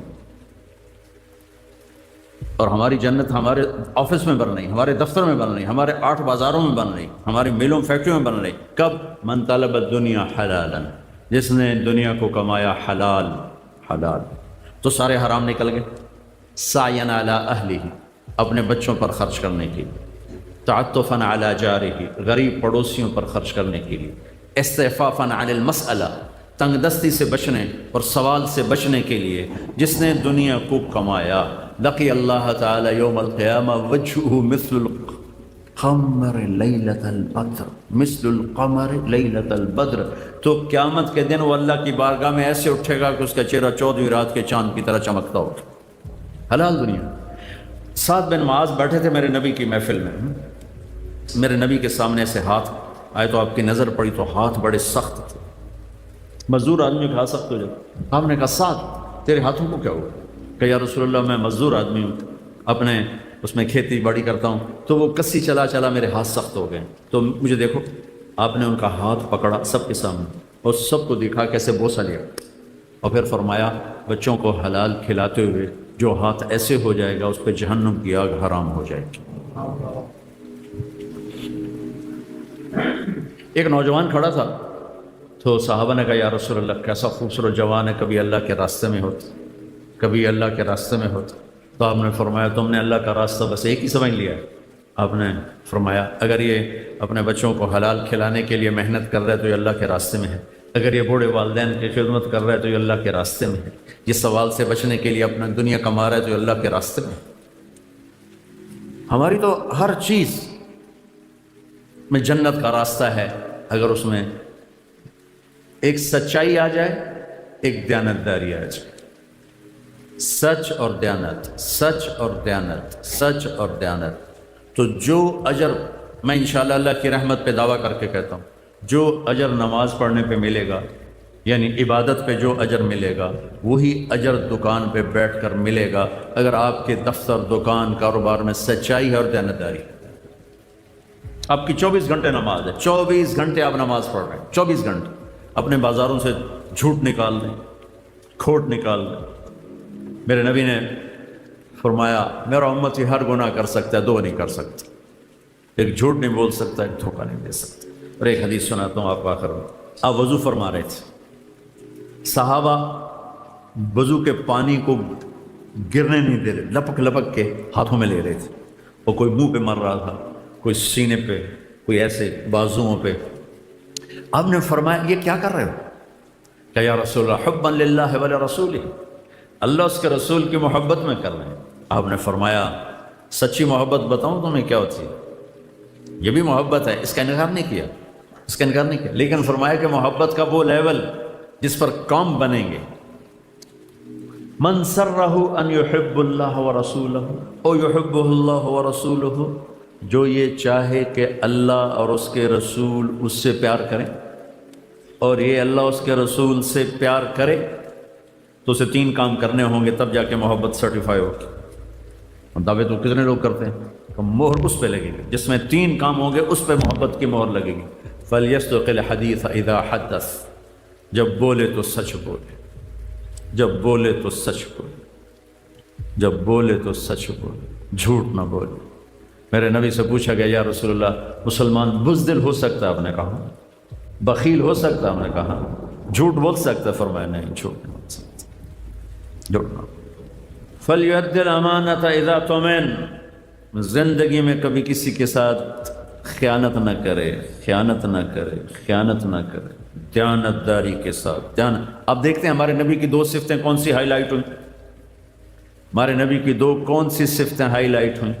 صادق امین، صادق امین۔ اور یہ کس نے ہائی لائٹ کی؟ کفار مکہ نے۔ صادق امین، صادق۔ میرے استاد صاحب رحمۃ اللہ فرماتے تھے سارے دین کو 2 لفظوں میں بیان کرو تو سچائی اور امانت، اور آگے میں اضافتاً کہتا ہوں سارے کفر کو 2 لفظوں میں بیان کروں تو جھوٹ اور خیانت۔ سارے دنیا کا کفر جتنی شکلوں میں ہے، جھوٹ اور خیانت اس کی جڑ ہے، اور سارے دین کو بیان کروں 2 لفظوں میں تو اس کی جڑ سچائی اور امانت۔ یہ میرے استاد کی سنی بات ہے۔ اگلی بات میرا اضافہ ہے اس کو اپوزٹ سوچ کر کہ جب پورے دین کی بنیاد سچ اور امانت ہے تو پھر سارے کفر کی بنیاد جھوٹ اور خیانت اور دھوکہ۔ تو فَلْيَصْدُقِ الْحَدِيثَ إِذَا حَدَّثَ، اگر اللہ رسول سے سچا پیار ہے تو سچ بولے گا، جھوٹ نہیں بولے گا۔ دوسری نشانی فَلْيُؤَدِّ الْأَمَانَةَ إِذَا تُؤْمِنَ، کبھی امانت میں خیانت نہیں کرے گا، کبھی امانت میں خیانت نہیں کرے گا، دھوکہ نہیں دے گا، فراڈ نہیں کرے گا۔ میرے نبی کی میں نے حدیث آپ کو پہلے سنا دی کہ ہر کام ہو سکتا ہے ایک مسلمان سے، جھوٹ اور دھوکہ نہیں ہو سکتا۔ تیسری نشانی کیا ہے؟ فَلْيُحْسِنْ جِوَارَ مَنْ جَاوَرَهُ، اپنے پڑوسی کے ساتھ اعلیٰ درجے کا سلوک کرے، چاہے پڑوسی اپنا ہے، پرایا ہے، مسلم ہے، کافر ہے، اچھا ہے، برا ہے، اپنے پڑوسی کے ساتھ جو اچھا سلوک کرے گا یہ ہے اللہ اس کے رسول سے پیار کرنے والا، اور یہ ہے جس سے اللہ اس کا رسول پیار کرتے۔ تو میرے بھائیو، ہمارا اصل سرمایہ ہماری ایمانی صفات ہیں جو قبر میں ہمارے ساتھ جائیں گی، ورنہ موت آتی ہر شے زیرو ہو جاتی۔ ڈیڈ باڈی بادشاہ کی ہو یا فقیر کی ہو، ڈیڈ باڈی ہوتی، میت ہوتی۔ شاہ فہد مرحوم کا جنازہ تھا غائبانہ مکہ میں، تو میں وہیں تھا، قدرتی میں وہیں تھا، تو میں کان لگا کے بیٹھا تھا کہ آج کیا اعلان ہوگا۔ پہلے تو اعلان ہوتا ہے الصلاۃ علی المیت، ہاں بھائی میت دی نماز پڑھو۔ میں کہا آج تو بادشاہ مرے، اج والا کی اعلان ہوتا اثر دی نماز تو بعد جنازہ۔ میں باب الفتح دی پوڑیاں دے نال بیٹھوں، مینوں جگہ یاد ہے تے کن میرے سپیکر ال مینوں آواز آئی الصلاۃ علی المیت، الصلاۃ علی المیت، 20 سال حکومت کرنا الصلاۃ علی المیت، تو ریڑھی چلاون والا مار گیا الصلاۃ علی المیت۔ تو موت تو ہمارے سارے سرمایے کو زیرو کر دیتی، لیکن جو باتیں میرے نبی دے کر گئے، بتا کے گئے، سکھا کر گئے، تاجر کے روپ میں، حاکم کے روپ میں، خامد کے روپ میں، ماں کے روپ میں، باپ کے روپ میں، بیوی کے روپ میں، بیٹی کے روپ میں، مزدور کے روپ میں، ذمہ دار کے روپ میں، میرے رب کی قسم ہمارا اصل سرمایہ ہے، ہمارا اصل سرمایہ۔ فَلْيَصْدُقِ الْحَدِيثَ إِذَا حَدَّثَ، سچائی، فَلْيُؤَدِّ الْأَمَانَةَ إِذَا تُؤْمِنَ، امانت داری، فَلْيُحْسِنْ جِوَارَ مَنْ جَاوَرَهُ، پڑوسی سے اچھا سلوک چاہے کیسا ہی۔ امام ابو حنیفہ کا ایک پڑوسی تھا، نوجوان شرابی تھا، تو شراب پی کے نا شور مچاتا گانا گاتا، اضاؤنی وائی فتن اضاؤ لیوم کریہت وسازاد ثغن، بندہ تھا میں بڑا بڑا ہوں پر لوگاں میری قدر نہ کی تھی، یہ اس کا ترجمہ تھا۔ تو ایک دن وہ وہاں سے کوتوال کا گزر ہوا تو اس نے دیکھا شور مچ رہا ہے، تو اس نے پکڑ کے جیل میں ڈال دیا کہ اتنے بڑے عالم کے پڑوس میں شراب پیتا۔ دو تین دن گزر گئے، اس کی آواز نہیں آئی۔ امام صاحب نے کہا بھائی وہ ہمارے پڑوسی کا کیا ہوا؟ کہا جو اس کو تو پولیس پکڑ کے لے گئی۔ اچھا کیوں؟ کہا وہ شور مچا رہا تو پکڑ کے لے گئی۔ تو امام صاحب تھانے پہنچ گئے، بھائی وہ ہمارا پڑوسی چھوڑ دو۔ کہا حضور میں نے تو آپ کی وجہ سے چھوڑا، آپ کی وجہ سے پکڑا ہے۔ کہا بھائی ہمارا پڑوسی ہمیں دے دو، تیری بڑی مہربانی، اگر میری وجہ سے پکڑا ہے میری وجہ سے چھوڑ دو۔ تو اس کو چھڑا کے لائے، تو وہ اس کے شعر کا مطلب بنتا تھا کہ بندہ بڑا بڑا ہوں، لوگوں نے میری قدر نہ کی تھی۔ تو آپ نے کہا بھائی ہم نے تو تیری قدر کی ہے نا، تمہیں لے کے آئے۔ کہا جی آج کے بعد میری توبہ، میں کبھی شراب نہیں پیوں گا۔ تو فَلْيُحْسِنْ جِوَارَ مَنْ جَاءَ، پڑوسی سے اچھا سلوک۔ یہ تین چیزیں ہیں میرے نبی کے عشق و محبت کی نشانی، اور یہ تین چیزیں ہیں میرے بازار کو خوبصورت بنانے والی، میری تجارت کو خوبصورت بنانے والی، میرے گھر کو خوبصورت بنانے والی، میری زراعت کو ہمارے ادارے کیوں تباہ ہو، حکومتی ادارے کیوں تباہ ہو؟ جو چاروں طرف ہم اندھیرا دیکھتے ہیں، اس کے پیچھے یہ تین چیزیں ختم ہو گئیں۔ سچائی کوئی نہیں، دیانت کوئی نہیں، محبت کوئی نہیں، تو ادارے بھی تباہ ہو گئے، حکومتی نظام تباہ ہو گئے، عدالتیں تباہ و برباد ہو گئی۔ تو بھائیو یہ کسی قانون سے نہیں ہوگا۔ تبلیغ والے ایک فلسفہ پیش کر رہے ہیں کہ اپنی ذات سے شروع کرو، اوروں کو دیکھنا چھوڑ دو، اپنے آپ کو دیکھو کہ مجھے تبدیلی لانی ہے ملک میں، کہاں سے؟ مجھے اپنے آپ کو بدلنا ہے۔ تبلیغ اپنے آپ کو بدلنے کی محنت ہے۔ فلاں یہ کر رہا ہے، فلاں یہ کر رہا ہے، نون لیگ والے او کھا گئے، پیپل پارٹی والے او کھا گئے، یہ تو 70 سال سے یہ باتیں ہو رہی ہیں۔ پر ہم اپنی ذات سے شروع کر، تبدیلی مجھ سے شروع ہوگی۔ میں اپنے آپ کو بدلوں گا کہ مجھے اللہ اس کے رسول کے سامنے سرخرو ہونا ہے، اپنے دیس کے لیے کچھ کر کے مرنا ہے، میں نے اسے نوچنا نہیں ہے گدھوں کی طرح، میں نے اسے دے کے کچھ جانا ہے۔ تو اپنی ذات سے شروع کریں گے تو یہی نبیوں کا طریقہ ہے، وہ ایک ایک فرد کو تیار کرتے ہیں جس سے تبدیلی آتی ہے۔ تو آپ بھائیوں کی خدمت میں گزارش ہے، اپنی ذات سے سچائی پہ آ جائیں، دیانتداری پہ آ جائیں، حسن سلوک پر آ جائیں، محبت پر آ جائیں، اپنے آپ کو ادھار سے نکالنا شروع کریں۔ ایک دم نہ نکلیں، تھوڑا تھوڑا نکلنا شروع کریں۔ معاملات ایک دم نہیں آدمی ٹھیک کر سکتا، آہستہ آہستہ ٹھیک کرنا چاہے تو وہ ہو جاتے ہیں، سارے ہو جاتے ہیں۔ تو انشاءاللہ آہستہ جب آپ لوگ ارادہ کرو گے تو ہر جگہ یہ چیز چلنا شروع ہو جائے گی۔ اور یہ تبلیغ کو سیکھنے کا ایک پلیٹ فارم ہے۔ اگر آپ سارے تاجر حضرات ہر مہینے 3 دن جایا کرو، آپ کو انشاءاللہ اس سے بہت فائدہ ہوگا۔ یہ ایک ٹریننگ کورس ہے، بہت فائدہ ہوگا۔ کرنے والے دیکھو، جس کام کو کرنے والے انسان ہوگا نا، اس میں آپ ہزاروں عیب نکال سکتے ہو، اور اگر صحیح آنکھ سے دیکھو تو ہزاروں خوبیاں نکال سکتے ہو، چونکہ وہ انسان ہی نہیں جس میں نیگیٹو پہلو نہ ہو، وہ تو فرشتہ ہو جاتا ہے۔ اور انسان کا خطا سے پاک ہونا یہ ناممکن ہے، اس لیے اللہ نے توبہ کے لیے دروازہ کھلا رکھا، اور توبہ کا عدد ختم کر دیا، توبہ کی عمر ختم کر دی۔ جب توبہ کرو گے، جس عمر میں کرو گے، جتنی دفعہ توڑ کے کرو گے، ہر دفعہ قبول کرو گے۔